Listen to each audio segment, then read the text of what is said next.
ತನ್ನ ತಾತ, ಅಜ್ಜಿ, ಮಾವ, ಅಪ್ಪ, ಅಮ್ಮ ನೀಡಿದ ಸುಮಾರು ರೂಪಾಯಿ 10,000ದಷ್ಟು ಪಾಕೆಟ್ ಮನಿಯನ್ನ ಕೂಡಿಟ್ಟಿದ್ದ ಪುತ್ತೂರಿನ ವಿದ್ಯಾರ್ಥಿನಿಯೊಬ್ಬರು ಈ ಹಣದಿಂದ ವೈದ್ಯರ ಮೂಲಕ ಬಡ ರೋಗಿಗಳ ಚಿಕಿತ್ಸೆಗೆ ಬಳಕೆಯಾಗಬೇಕೆಂದು ವೈದ್ಯರ ದಿನದಂದು ಪುತ್ತೂರಿನ ಆದರ್ಶ ಆಸ್ಪತ್ರೆಯ ಡಾಕ್ಟರ್ ಎಂಕೆ ಪ್ರಸಾದ್ ಅವರಿಗೆ ಹಸ್ತಾಂತರ ಮಾಡುವ ಮೂಲಕ ತನ್ನ ಹುಟ್ಟಿದ ಹಬ್ಬವನ್ನ ವಿಶೇಷ ರೀತಿಯಲ್ಲಿ ಆಚರಿಸಿದ್ದಾರೆ. ಪುತ್ತೂರಿನ ಬನ್ನೂರು ಖ್ಯಾತ ಯಕ್ಷಗಾನ ಕಲಾವಿದರಾಗಿದ್ದ ದಿವಂಗತ ಶ್ರೀಧರ್ ಭಂಡಾರಿ ಅವರ ಮೊಮ್ಮಗಳು ವಿವೇಕಾನಂದ ಶಾಲೆಯ 3ನೇ ತರಗತಿ ವಿದ್ಯಾರ್ಥಿನಿ ದಿಶಾ ಅವರು ತನ್ನ ಹುಟ್ಟಿದ ಹಬ್ಬವನ್ನ ವಿಶೇಷ ರೀತಿಯಲ್ಲಿ ಆಚರಿಸಿದವರು. ದಿಶಾ ಅವರ ತಾಯಿ ಡಾಕ್ಟರ್ ಅನಿಲ ರಾಜ್ಯದ ಜನ ಔಷಧಿ ನೋಡಲ್ ಅಧಿಕಾರಿಯಾಗಿದ್ದಾರೆ.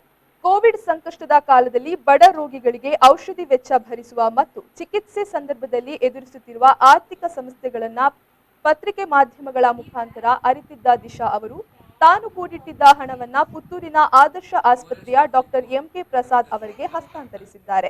ಇದೇ ಸಂದರ್ಭದಲ್ಲಿ ಕೇಕ್ ಕಟ್ ಮಾಡಿ ವೈದ್ಯರಿಗೆ ಶುಭಾಶಯ ತಿಳಿಸಿದ್ದಾರೆ. ಇವತ್ತು ನನ್ನ ಬರ್ತ್ಡೇ ಮತ್ತೆ ಡಾಕ್ಟರ್ಸ್ ಡೇ ಕೂಡ. ನನ್ನ ಬರ್ತ್ಡೇಲಿ ನಾನು ಗ್ರ್ಯಾಂಡ್ ಆಗಿ ಸೆಲೆಬ್ರೇಟ್ ಮಾಡೋದಿಲ್ಲ. ಸೊ ನಾನು ನನ್ನ ಪಿಗಿ ಬ್ಯಾಂಕನ್ನು ಡಾಕ್ಟರಿಗೆ ಕೊಟ್ಟು 4 ಪೇಷಂಟಿಗೆ ಟ್ರೀಟ್ಮೆಂಟ್ ಮಾಡಿಸ್ತೇನೆ. ದಿಶಾ ಅವರು ನೀಡಿದ್ದ ನಗದು ತುಂಬಿದ ಪೊಟ್ಟಣ ಸ್ವೀಕರಿಸಿದ ಡಾಕ್ಟರ್ ಎಂಕೆ ಪ್ರಸಾದ್ ಅವರು ಹಿರಿಯರು ನೀಡಿದ ಸಂಸ್ಕಾರ ಸಾರ್ಥಕತೆಯನ್ನ ಸಾರುತ್ತಿದೆ, ಈಕೆ ಎಲ್ಲರಿಗೂ ಮಾದರಿಯಾಗಲಿ ಎಂದು ಹಾರೈಸಿದರು. ಕರ್ನಾಟಕದ ಎಲ್ಲ ಜನೌಷಧಿ ಕೇಂದ್ರದ ಮಾಲಕರು ಹಾಗೂ ಸಿಬ್ಬಂದಿ ವರ್ಗದ ವತಿಯಿಂದ ನಾವು ಗೌರವಪೂರ್ವಕವಾಗಿ ಈ ಸಂದರ್ಭದಲ್ಲಿ ಧನ್ಯವಾದಗಳನ್ನು ಅರ್ಪಿಸ್ತಾ ಇದ್ದೇವೆ. ಇವತ್ತು ವಿಶೇಷವಾಗಿ ನನ್ನ ಮಗಳ ಬರ್ತ್ಡೇ ಕೂಡ.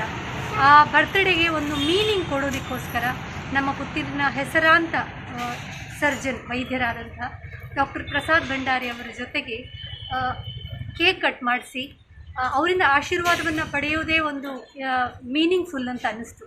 ಅದರ ಜೊತೆಗೆ ಕಳೆದ 1 ವರ್ಷದಿಂದ ಅವಳ ಪಿಗ್ಗಿ ಬ್ಯಾಂಕ್ ಒಂದು ಬಾಕ್ಸಲ್ಲಿ ನಾವೆಲ್ಲ ಕೊಟ್ಟಂತಹ ಮನೆಯವರು ಕೊಟ್ಟಂತಹ ಹಣವನ್ನು ಹಾಕಿಡ್ತಾ ಇತ್ತು.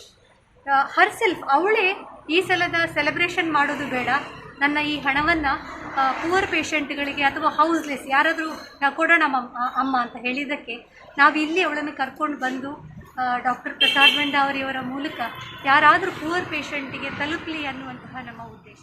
ಈ ಸಂದರ್ಭದಲ್ಲಿ ವಿವೇಕಾನಂದ ಪಾಲಿಟೆಕ್ನಿಕ್ ಸಂಸ್ಥೆಯ ಪ್ರಾಂಶುಪಾಲ ಗೋಪಿನಾಥ್ ಶೆಟ್ಟಿ, ಲಕ್ಷ್ಮೀ ಪ್ರಸಾದ್ ಬೊಟ್ಯಾಡಿ ಉಪಸ್ಥಿತರಿದ್ದರು. ಅನಿಶ್ ವಿ4 ನ್ಯೂಸ್, ಪುತ್ತೂರು.